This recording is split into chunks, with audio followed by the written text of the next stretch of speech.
What's up with my friends in YouTubeville? I think I'd get on and rap a little bit while I'm driving.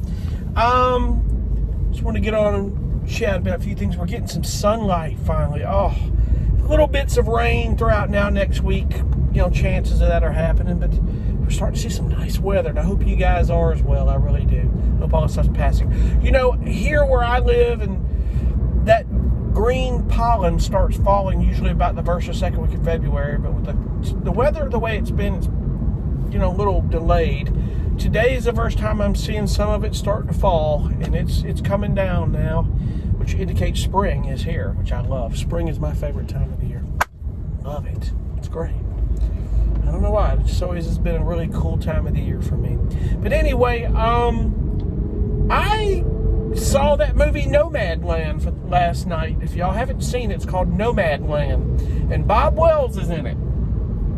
And it's an interesting thing, man. There's a lot of people that are their take on this movie, and some people, unfortunately, are trying to shed a negative light on that. And that's, excuse me for my phone, it's the holder. That's better. A negative light on that, which you shouldn't be doing. Yes, the book itself, as an original book, was about a woman who, yes, it was out of a story of, how did they put it? It was a story of, you know, I guess, of unfortunate circumstances in one's life and how they come to overcome it through living in a van or RV life.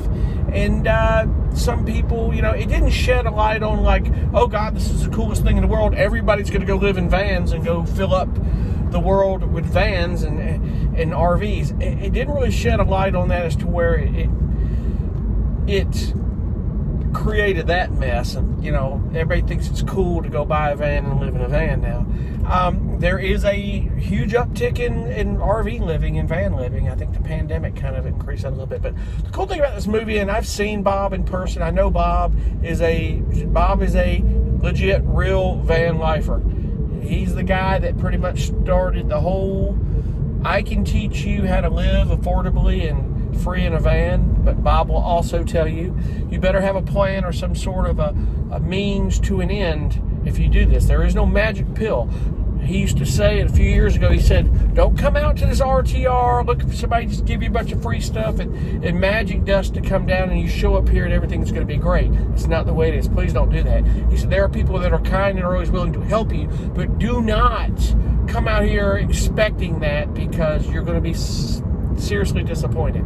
I'm telling you now, if you come here and hear me out and listen to me, is what he's saying, is you need to think your way through and transition your way the proper way. There's too many people that we're trying to help that have been in unfortunate circumstances that we need to try to help, like veterans and these people that lost their homes or didn't have jobs. What we do is we put them on this, but we try to get them where there's work opportunities and you know, certain things to get you situated where you have an income. Now, some people have Social Security. We all know that Social Security is not meant to live solely off of.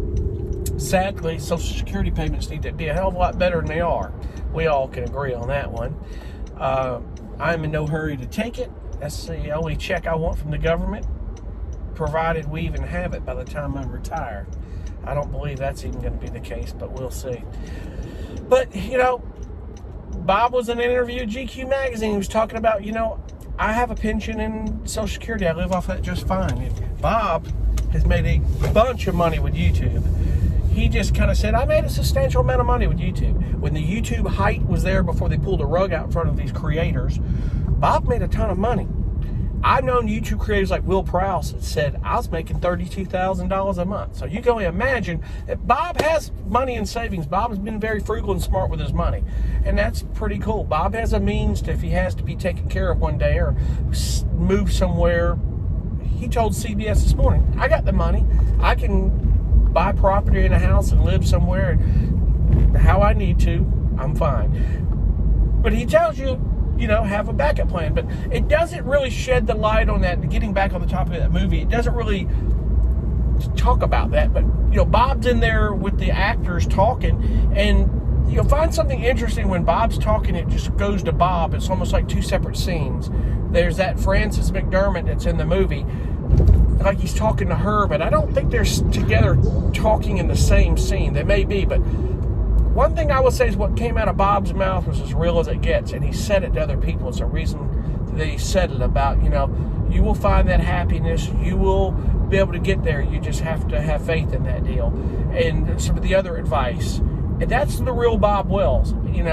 Is there is a fiction character based on a true story in that movie, and there are actors. A lot of that movie is reality mixed into it. There are real van lifers. When they do that RTR scene, that's a real RTR, and they're filming at that RTR, and they just, have her sitting in the middle of it, and then have a few things added they may tell Bob to do or something. But I don't really know. I know there was not a huge crew of people from what some of the people that were extras in that movie talk about, but that were there. But it was a very interesting movie. It was very moving, man, and it really spoke volume to a lot of people that get into situations where they lose their job and their home and stuff, and it's sad. It really is. And, my advice to anybody who's looking to go RV or van life, make sure, one, you have no debt. Make sure, two, you have a plan to have an income or some sort of a means of something. Find something you love to do that you're going to make a living on. Don't go from one miserable situation to waking up in another situation being miserable. Just because you're living in an RV or van and can move around doesn't mean it's going to make you happier. Happiness all depends on what you want to do in life and what gets you up every morning. It's what you make it. You can make life as hard as you want to make it, or you can make it as easy as you make it. You can make your day as bad as you want, or you can make it as good as... we have bad days, but how bad is it really? You define what a bad day is, and you stop and think about there are people going through worse. It wasn't so bad after all. Life in general is in that realm. It's a state of mind, and it's hard for some people. I can't speak for some people that go through hard times or go through depression. I have no clue what it's like, and I couldn't tell you, and I'm not about to even, speculate that. Some people may say it's easier said than done. Yeah, I get it. And if you're in a situation where you feel that, you're going through some things that I may have never have, and I don't understand that. I'm not going to argue. I would never argue with you on that. I fully understand that. That doesn't mean one has to negatively go back at someone and goes, you don't understand. It's harder than you think. And it's much harder than you have no idea. It's not that easy.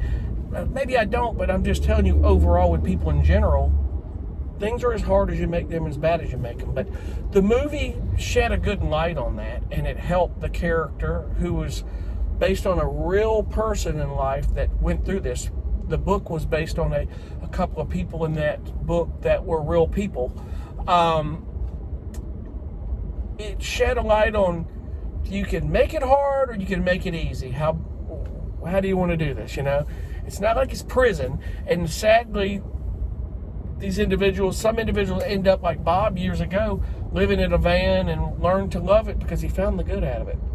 It didn't become like it was prison or something that was just miserable or living in a cardboard box. He made something of it, and it's not hard. It's really easy. You can live any way you want in life. I've said that before. You can live however technology has allowed us to live however we want. If you're smart enough and you think your way through, it is amazing what you can do in life and how you want to live. It's just getting yourself to that point of being able to do it. Everybody goes through their own situation. They really do. And I think the movie was pretty cool in that deal. It really was. Very touching, very emotional. I need to look further. I would not think it was just something Bob said acting. I think it's true. And correct me if I'm wrong, if anybody knows on there, but Bob in the movie talked about he had a son that committed suicide, and that really kind of pulled some strings with me. It was so sad. I didn't know Bob went through that, and I think that he did. I don't know, but be it that it may, in that movie, people that don't know it, they watch it, they don't realize Bob Wells is a real person. He is Bob Wells in that movie. He is a real van lifer. He's probably as real as it gets when it comes to van life. Well, not probably to it. He definitely is.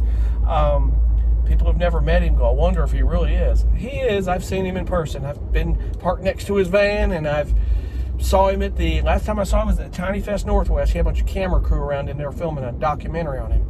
It wasn't for the Nomadland. It was for something else. And I don't even think it was for this recent one. It was something else that we're doing. But anyway, I just wanted to jump on and babble a little bit all as well. I'm going to work on getting my cushions ordered for this thing in the van. And I was sitting there thinking last night, you know how we all go through this. Should I keep the van? Should I sell it? What should I do? I know what I want to do, so I don't know how I'm going to go by doing that, but we'll figure it out. One step at a time, we'll do it. It's just what I want to do here. I got to figure out. I'm not going to be in a hurry, but we'll get it all figured out. It's all good. Anyway, I thank you guys for watching so much. I appreciate it. And if you're watching for the first time this video, hit like and subscribe, as they always say. Some people are real pushy about it. You know, you want to hear me babble about this and a little bit about that, and from time to time, sometimes I may add a little tidbit that's helpful, and sometimes I just get on here and babble like I'm doing right now. So, but anyway, point made, the movie was actually very good. I enjoyed it, and you guys need to go watch it. It's on Hulu right now. I think in time it'll be on other platforms. It really shed an interesting light on things. That's just my take on it. And yeah, I think you'll find that just as well. Even if you're in a situation of van life like that, I think it will help inspire you to take that to the next level. And it really will help you. And anyway, I'm jumping off. I appreciate you guys for watching. Have a great one. We'll see you on the next. Be cool. Bye.